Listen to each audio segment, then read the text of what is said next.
সুপ্রিয় শিক্ষার্থী বৃন্দ, আসসালামু আলাইকুম। আশা করি তোমরা সবাই ভালো আছো। আজকে আমরা ক্লাস শুরু করব পদার্থবিজ্ঞান দ্বিতীয় পত্রের তড়িৎ প্রবাহের চুম্বক ক্রিয়া ও চুম্বকত্ব অধ্যায় থেকে। তড়িৎ প্রবাহের চুম্বক ক্রিয়া ও চুম্বকত্ব অধ্যায় থেকে আজকে আমাদের আলোচ্য বিষয় হচ্ছে চুম্বক ক্ষেত্রে গতিশীল আধানের উপরে চুম্বক বল। এই যে লেখা আছে দেখো, চুম্বক ক্ষেত্রে গতিশীল আধানের উপরে চুম্বক বল, অর্থাৎ চুম্বক ক্ষেত্রের মধ্যে যদি কোনো আধান গতিশীল থাকে, ধরো যে কোনো একটা জায়গাতে আমরা একটা চুম্বক ক্ষেত্র তৈরি করলাম, ওই চুম্বক ক্ষেত্রের মধ্যে একটা আধান গতিশীল আছে, তাহলে চুম্বক ক্ষেত্রের কারণে ও গতিশীল আধান একটা চুম্বক বল লাভ করে। তাহলে আমরা জানি একটি চুম্বক ক্ষেত্রে গতিশীল আধান যে পরিমাণে চুম্বক বল লাভ করে, সেই চুম্বক বল যে সকল রাশির উপরে নির্ভরশীল সেই রাশিগুলো সম্পর্কে আমরা আজকে আলোচনা করব।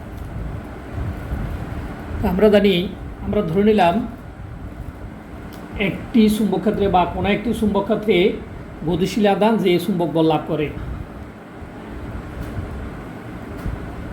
চুম্বক ক্ষেত্রে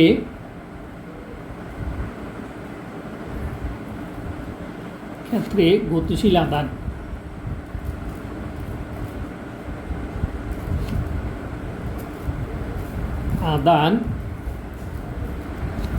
যে চুম্বক বল লাভ করে, চুম্বক বল লাভ করে। তাহলে চুম্বক ক্ষেত্রে গতিশীল আধান যে চুম্বক বল লাভ করে, সেই চুম্বক বল এফ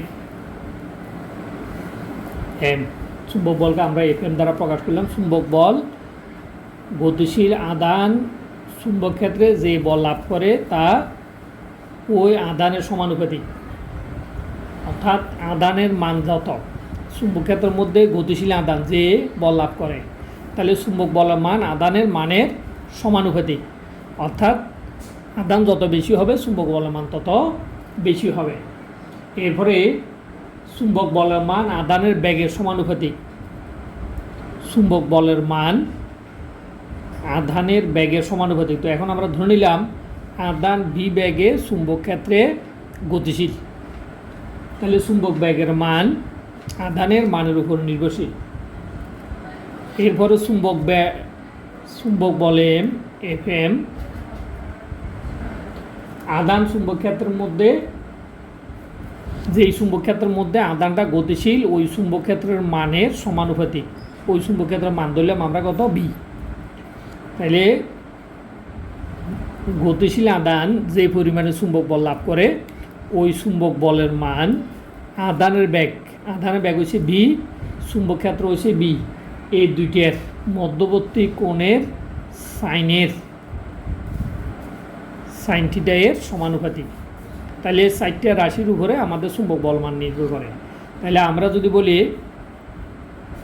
যদি একটা চিত্র দিয়ে দেখাই, দেখো, আমরা যদি বলি এইদিকে হচ্ছে চুম্বক ক্ষেত্র বি আর এইদিকে হচ্ছে গি, আধানের বেগ ভি, তাহলে চুম্বক ক্ষেত্র এবং আধান এই দুইটা ব্যাগের মধ্যবর্তী কোণ হচ্ছে কত, 90 ডিগ্রি।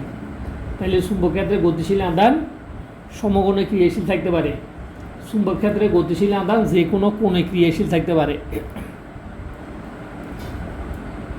আমরা ধরে নিলাম এটি হচ্ছে চুম্বক ক্ষেত্র বি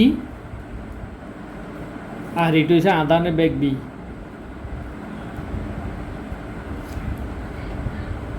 তাহলে চুম্বক ক্ষেত্র বি আধানের বেগ চুম্বক ক্ষেত্রের দিকের সাথে থিটা কোণে গতিশীল, তাইলে যেহেতু সে থিটা কোণে গতিশীল, অতএব এর থিটা কোণের সাইন থিটার সমানুপাতিক।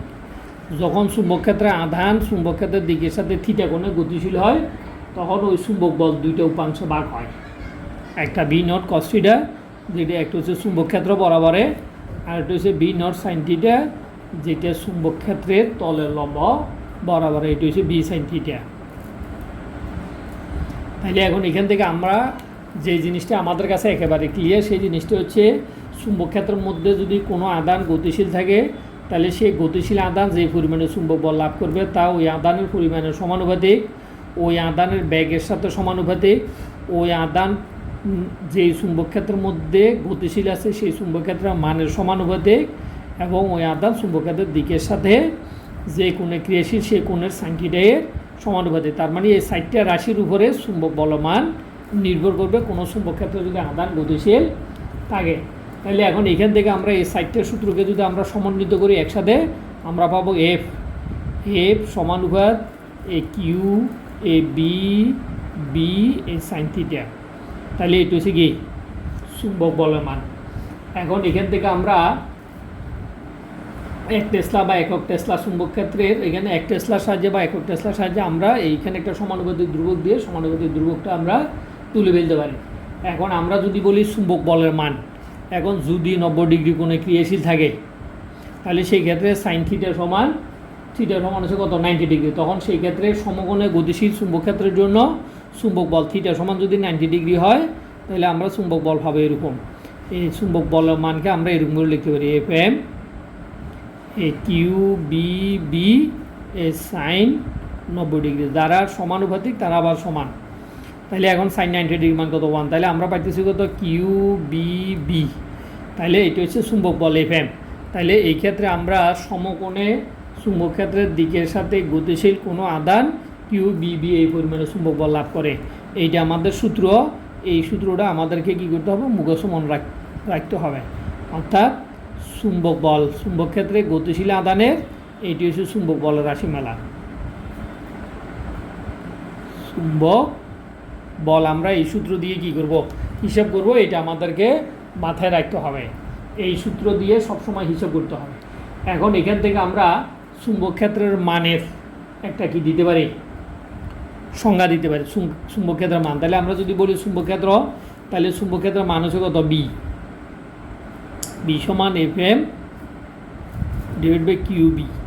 তাহলে এখান থেকে আমরা চুম্বক বেগের চুম্বক ক্ষেত্রের মানের কি দিতে পারি, সংজ্ঞা দিতে পারি। কিভাবে, এখন আমরা যদি বলি কিউ আদান বি বেগে চুম্বক ক্ষেত্রের দিকের সাথে সমকোণ গতিশীল হলে সে পরিমাণে বল লাভ করে। কিউ আদান বি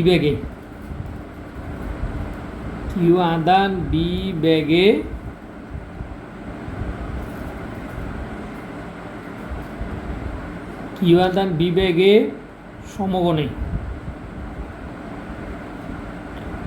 চুম্বক ক্ষেত্রে গতিশীল হলে চুম্বক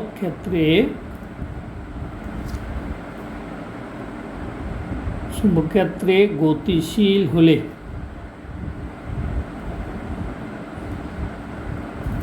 গতিশীল হলে এফ এম চুম্বক বল লাভ করে।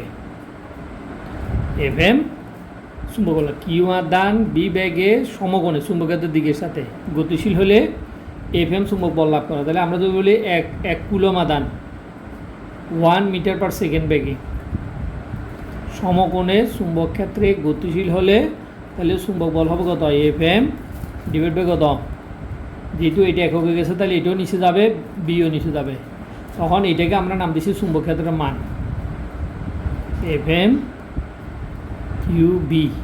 তাহলে এখান থেকে আমরা চুম্বক ক্ষেত্রের মানের একটা কী পেয়েছি, সংজ্ঞা পাইছি। তাহলে এই সংজ্ঞাটা তোমাদেরকে মুখস্থ মনে রাখতে হবে।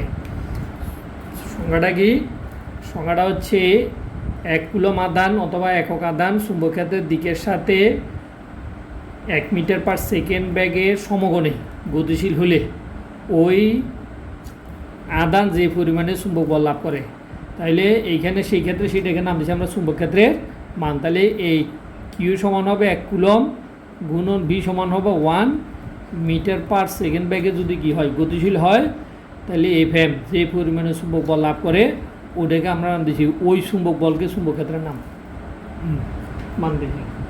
তাহলে ওই 1 কুলম আদান 1 মিটার পার সেকেন্ড বেগে চুম্বক ক্ষেত্রের দিকের সাথে সমকোণে গতিশীল হলে যে বল লাভ করে ওই পরিমাণে বলের নাম হচ্ছে কি চুম্বক ক্ষেত্রের মান। তাহলে চুম্বক ক্ষেত্রের মান কাকে বলে, এটা একটা সংজ্ঞা, এটা আমাদেরকে মুখস্থ মনে রাখতে হবে।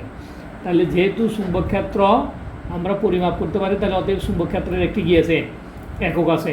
তো চুম্বক ক্ষেত্র আমরা সাধারণত যে এককে মাপি সে একক বিভিন্ন রকমের হতে পারে। যেমন আমরা যদি বলি ওই এককে আমরা বলতে পারি এত টেসলা, আমরা সরাসরি বলতে পারি। তাহলে এত টেসলা যদি আমরা বলি তাহলে সরাসরি একক চুম্বক ক্ষেত্রের।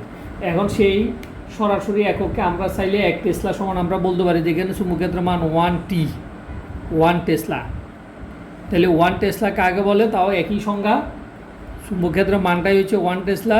তাহলে 1 কুলম আদান 1 মিটার পার সেকেন্ড বেগে চুম্বক ক্ষেত্রের দিকের সাথে সমকোণে গতিশীল হলে যদি ওই আদান 1 কুলম 1 নিউটন চুম্বক বল লাভ করে, 1 নিউটন চুম্বক বল লাভ করলে তখন সেটাকে আমরা নাম দিচ্ছি 1 টেসলা। তাহলে 1 টেসলা টি সমান এখানে হচ্ছে 1 নিউটন, আর এখানে ব্যাগ হবে কত, আদানের পরিমাণ হবে 1 কুলম, আর আদানের ব্যাগ হবে 1 মিটার পার সেকেন্ড। তাইলে 1 কুলম আদান 1 মিটার পার সেকেন্ড ব্যাগে চুম্বক ক্ষেত্রের দিকের সাথে সমকোণে গতিশীল হলে ওই আদান যদি 1 নিউটন চুম্বক বল লাভ করে তখন ওই চুম্বক ক্ষেত্রের মানকে আমরা নাম দিচ্ছি 1 টেসলা।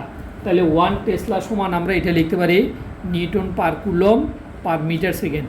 এটাকে আমরা লিখতে পারি বা newton per coulomb per metre second, এটাকেও আমরা লিখতে পারি, অথবা কুলম পার সেকেন্ড। আমরা নিচে যদি আমরা এটাকে কুলম পার সেকেন্ড যদি ধরি তাহলে কুলম পার সেকেন্ড ধরলে এটা হবে অ্যাম্পিয়ার। তাইলে অ্যাম্পিয়ারটা নিচে থাকবে মিটার, তাহলে এটাকে আমরা এইভাবেও লিখতে পারি newton per ampere per metre. তাহলে এটাও তোমার কি চুম্বক ক্ষেত্রের একক। তাহলে 1 newton per ampere per metre, এটা হচ্ছে কত, 1 টেসলা সমান 1 টেসলা সমান এত newton per ampere per metre. তাহলে আমরা চুম্বক ক্ষেত্রের 3টে একক পাইছি। একটা একক হচ্ছে সরাসরি টেসলা, আর একটা একক হচ্ছে এটা, আর একটা একক হচ্ছে এটা। এই 3টে একক আমাদেরকে মুখস্থ মনে রাখতে হবে এমসিকিউর জন্য। যদি এককগুলো যে যত বেশি ভালো মুখস্থ মনে রাখতে পারবে সে এই অধ্যায়টা তত ভালো বুঝবে। ধন্যবাদ সবাইকে। এটা হচ্ছে একেবারে এই অধ্যায়ের শুরু বেসিক ক্লাস। এইটা তোমরা ভালো করে মুখস্থ করো, এইটা মুখস্থ করে এটা যদি বুঝো তাহলে পরবর্তী যতগুলো ক্লাস আছে প্রত্যেকটা ক্লাস সহজে বোঝা যাবে। ধন্যবাদ সবাইকে।